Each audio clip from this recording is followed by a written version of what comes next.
I am from Wuhan, and I heard a lot about COVID-19 and Wuhan over the past 100 days. But did people really listen? The most important thing is information. Like any viruses we've met before, there's no perfect information. When one breaks out, people are confused. How bad is it? What should we do? And what if we do nothing?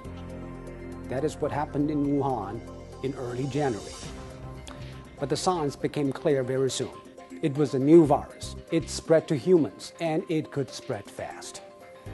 I assumed the idea of doing nothing to get herd immunity also crossed minds, because that will minimize the economic impact and social disruption. But what about the toll on lives? How many people have to die to have social immunity? And China has a large population. That means even a small fatality rate of 1% from 1.5 billion would account for a lot of people. Chinese policymakers soon realized we could not wait, and we needed to do something big and quick. We went back to the basics: testing, isolation, and contact tracing. But that proved to be challenging. If you have enough testing kits and trace contacts thoroughly, you don't need to isolate everybody. That is what Singapore and South Korea did.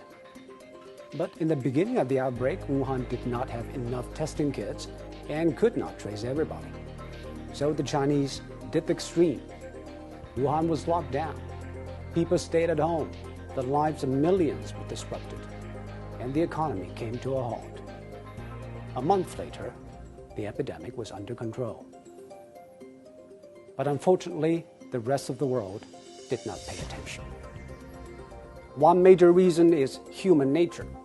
We don't see threats until it is in our faces. Despite warnings from WHO, Europe and America still imagined that the virus was not their problem.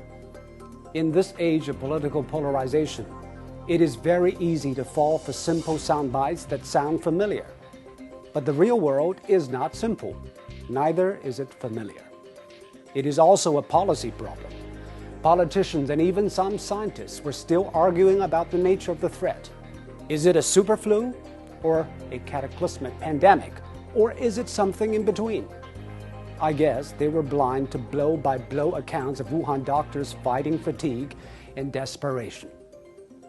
The mortality rate is not big, but big enough to think again about everything. COVID-19 is an equalizer. Did China do everything right? No. There is a lot that needs to be revisited, refined, and even reformed.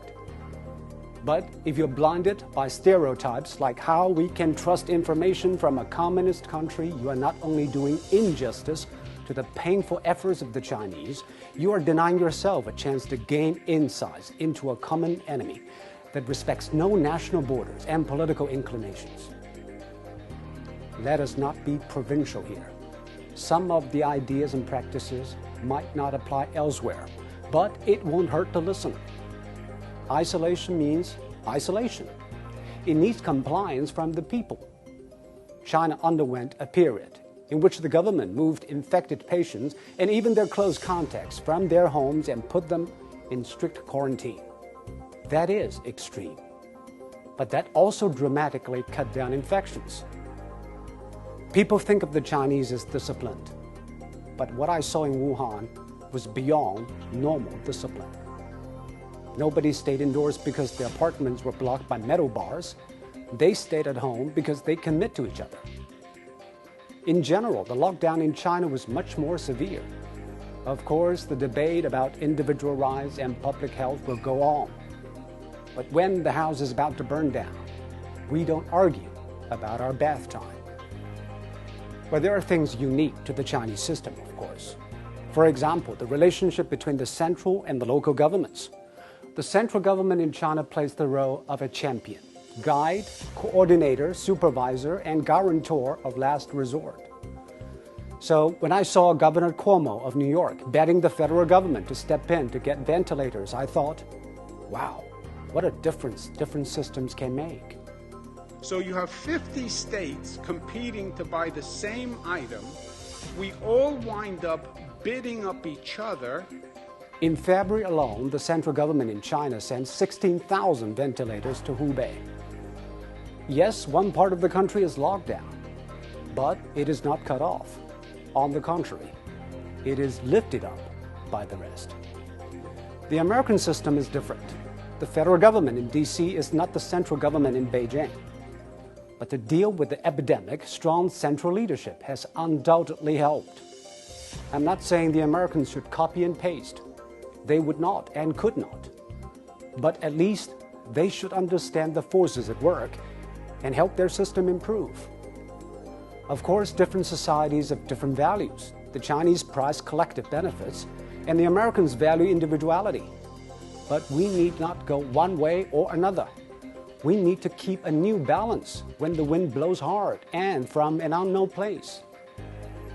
COVID-19 could also be a great corrector.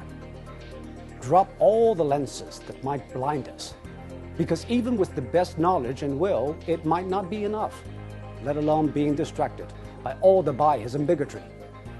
What a doctor did in Wuhan might save a life in Bergamo, and a New Yorker did not do may end up overwhelming a community in New South Wales.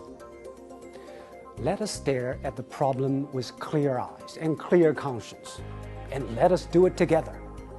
We fight this with our strength and vulnerabilities. My families and friends back in Wuhan told me they are on the move again. They felt the pain, they fought the plague, and they embraced life regained. They hope the world hears it.